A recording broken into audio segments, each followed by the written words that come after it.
Salut à vous, que le Seigneur vous bénisse. Nous avons parlé la fois passée avec un homme de Dieu. Vous avez suivi, je pense, que l'émission. Il s'appelle le pasteur Wilfried Le Gabonais. Alors, nous savons aujourd'hui que c'est notre jour où nous suivons les émissions de l'heure H. Mais l'heure H n'est pas seulement une émission de la prédication. Il y a aussi, on parle aussi des entreprises. Mais aujourd'hui, le pasteur Wilfried ne viendra pas pour la prédication. Il viendra pour un autre domaine. Vous allez le découvrir après le jingle. Que le Seigneur vous bénisse. Shalom l'homme de Dieu. Shalom mon frère. Comment allez-vous? Nous allons bien. Nous vous connaissons dans votre statut du pastorat. En dehors du pastorat, que faites-vous? D'accord. En dehors du pastorat, nous sommes entrepreneurs. Ah, ok. On fait dans l'entrepreneuriat. Nous avons une petite entreprise, voilà, qui fait dans le domaine de la voirie, plus précisément dans le ramassage des ordures ménagères, mais nous faisons aussi dans le placement du personnel. Voilà, nous savons que le pastorat n'est pas forcément quelque chose qui nous empêche de pouvoir entreprendre. Ok. Voilà, parce que nous savons que dans la Bible, c'est Paul qui le dit, qu'il était un faiseur de tentes, mais ça ne l'a pas empêché d'apporter la parole. Oui. Voilà. Alors, pasteur, depuis quand vous êtes entrepreneur? Depuis quand je suis entrepreneur? Je dirais, je suis un entrepreneur né. Né. Voilà. Qu'est-ce que j'entends par là? Nous avons toujours eu le désir de travailler pour nous-mêmes, même quand nous travaillons pour d'autres personnes. Ok. Voilà. Sauf que pour commencer une activité, il vous faut toujours un projet et les moyens de votre politique. Voilà, c'est ce qui a fait que nous n'avons pas peut-être eu la grâce de commencer une entreprise automatiquement, parce qu'il vous faut aussi avoir une expérience avant de vous lancer dans un quelconque domaine. Mais le nom de votre entreprise, là, de votre structure, c'est quel nom, pasteur? Ma structure, c'est Nissi Service. Est-ce que vous pouvez nous parler de l'histoire de Nissi Service? Comment est-ce que ça a commencé? Par où le pasteur est passé pour avoir cette petite entreprise? D'accord, merci déjà pour la question. Nous avons commencé dans le domaine de la restauration avec ma chère épouse, que je salue aussi au passage, qui est restée au Gabon avec les enfants.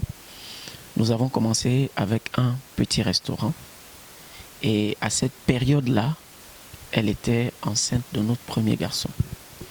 Et moi, ne pouvant pas rallier la prédication et le restaurant, c'est elle qui était censée gérer ça. Mais avec la grossesse, et comme elle était déjà à terme, alors on a dû, n'est-ce pas, fermer. Ça, c'est une première expérience. On a relancé à nouveau le restaurant ailleurs. Elle avait déjà accouché. S'il vous plaît, pasteur, quand on parle, il faut souvent regarder les auditeurs qui... Ah d'accord, Voilà. d'accord. Donc elle avait déjà accouché, ce qui fait qu'elle était un peu plus libre. Et nous avons relancé ça. Là, cette fois-ci, ce n'était plus un problème de grossesse, mais par contre, on va dire que nous avons échoué. Alors, ça fermait à nouveau. Et après, je ne vais pas dire que j'étais découragé, non, mais je me suis dit, pour mieux sauter, il faut reculer. Voilà. Donc j'ai pris le temps de réfléchir pour voir qu'est-ce qu'on pouvait faire qui pouvait, n'est-ce pas, marcher. Je n'ai pas baissé les bras, je n'ai pas non plus abandonné, mais nous sommes restés dans la prière et nous avons aussi observé la ville dans laquelle nous sommes et voir dans quelle mesure nous relancer à nouveau pour pouvoir trouver quelque chose. Alors, dans la période électorale dans notre pays, en 2023, le président qui a été déposé par les militaires, pendant qu'il faisait, avant qu'on entre dans sa campagne, dans la campagne électorale, je voulais dire, alors il a injecté des fonds dans des banques. Et il a demandé à tous ceux qui avaient des projets, des jeunes Gabonais, d'aller vers ces banques-là pour soumettre leurs projets. Et ces banques-là devaient accompagner ces jeunes gens-là à hauteur de 1 million, 1,5 million. Voilà. Et je me suis dit, c'est une occasion à saisir. Voilà. Et je me suis présenté dans l'une des banques, j'ai présenté mon projet, je l'ai monté et tout ça là. Il est vrai que ce n'était pas facile, parce que vous savez, ce genre de choses-là, quand vous n'avez pas une relation à gauche et à droite, généralement, ces fonds-là sont destinés à d'autres personnes. Et j'ai failli ne pas avoir. J'avais déjà même perdu espoir, parce que mon dossier avait été validé, mais on ne m'avait jamais appelé pour recevoir les sous. Donc j'avais oublié ça. Un jour, ça faisait des mois passés, j'ai reçu un appel de la banque qui m'a appelé et j'étais surpris. Je suis allé et le gestionnaire m'a dit je crois qu'on pourra te payer aujourd'hui. Ce qu'il va manquer, c'est simplement la fiche circuit, qu'on appelle aussi un agrément. Mais je ne l'avais pas. Mais il m'a fait une proposition. Si on te donne de l'argent, alors ce que tu fais pour venir compléter ton dossier, tu retournes faire la fiche circuit et tu nous l'apportes ici demain. J'ai dit sans problème. Je suis reparti à la maison et autour de 16 heures, le gestionnaire m'a appelé à nouveau pour me dire que l'argent était disponible.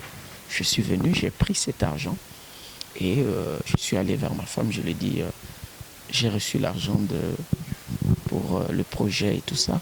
Mais elle ne croyait pas. Elle ne croyait pas. Je lui ai dit non, l'argent est là. J'ai déposé l'enveloppe. C'était dans l'ordre de 1,4 million. Et je lui ai dit, qu'est-ce qu'on peut faire? Et de là, on a prié. Après avoir prié, on s'est dit, est-ce qu'il ne faut pas acheter un véhicule pour le mettre à usage taxi, qui peut nous rapporter des sous, et voir dans quelle mesure faire autre chose. Alors, j'avais déjà ce projet à cœur. Et je le lui ai soumis en même temps. Je lui ai dit, on peut aussi avoir la possibilité de chercher ce que vous appelez ici des Kawaki. Voilà, chez nous on appelle ça des motos projet graines. Voilà. Si on peut avoir ces motos-là, et puis avoir des contrats de ramassage d'ordures ménagères dans chaque ménage, et puis chaque fin du mois, ces gens-là, en retour, ils peuvent nous donner 10, 15, 20 000. Elle a approuvé le projet et on s'est lancé. Voilà, on s'est lancé. On a bien évidemment acheté un véhicule à usage taxi, mais on s'est aussi lancé dans le projet de Nissi Service. Maintenant, pourquoi Nissi Service?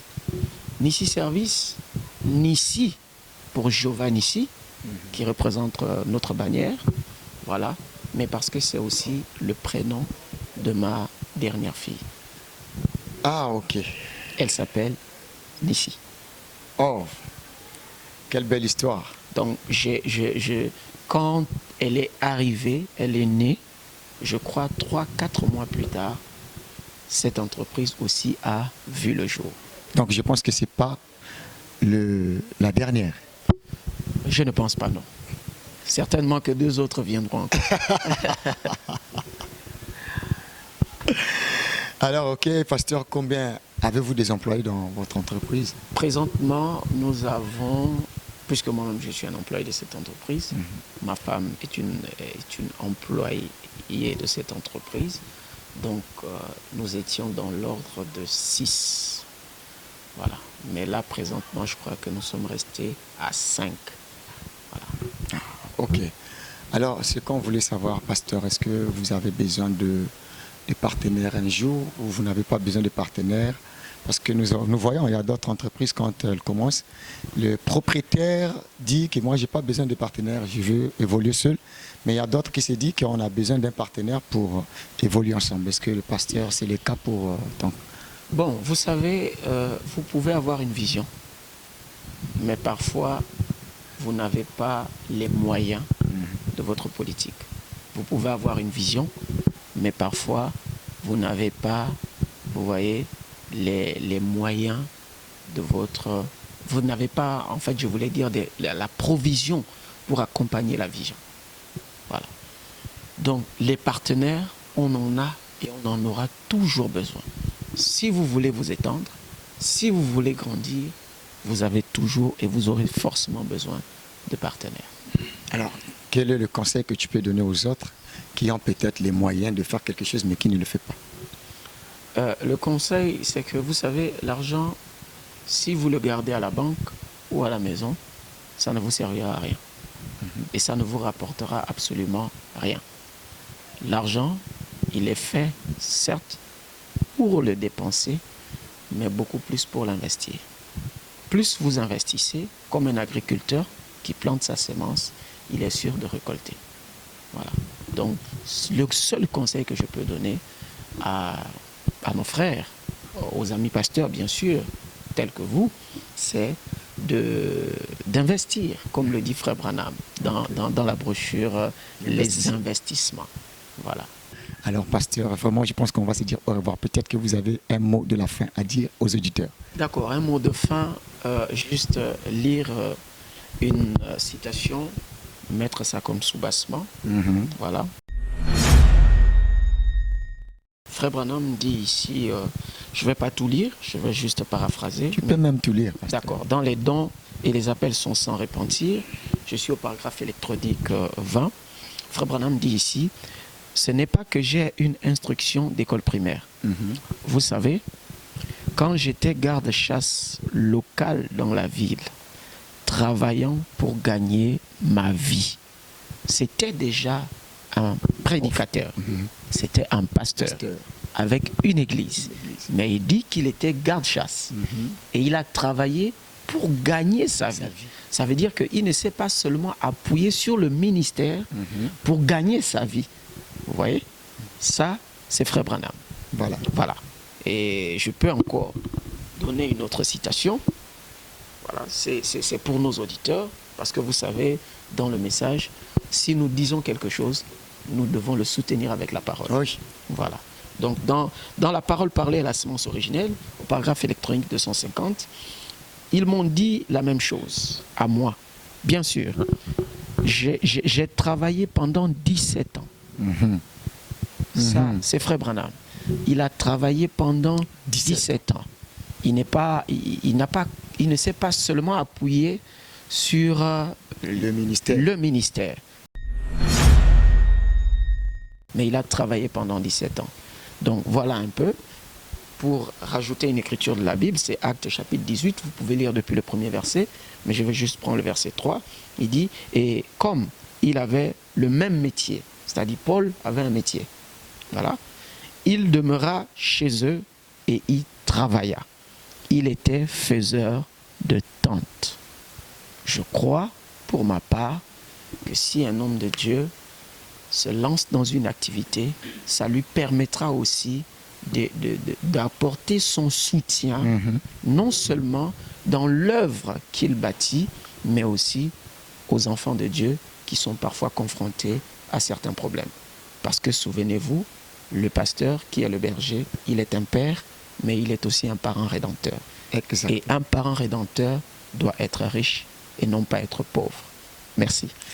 Un parent rédempteur doit être riche, non pas pauvre. La Bible dit, même le véritable parent rédempteur est riche.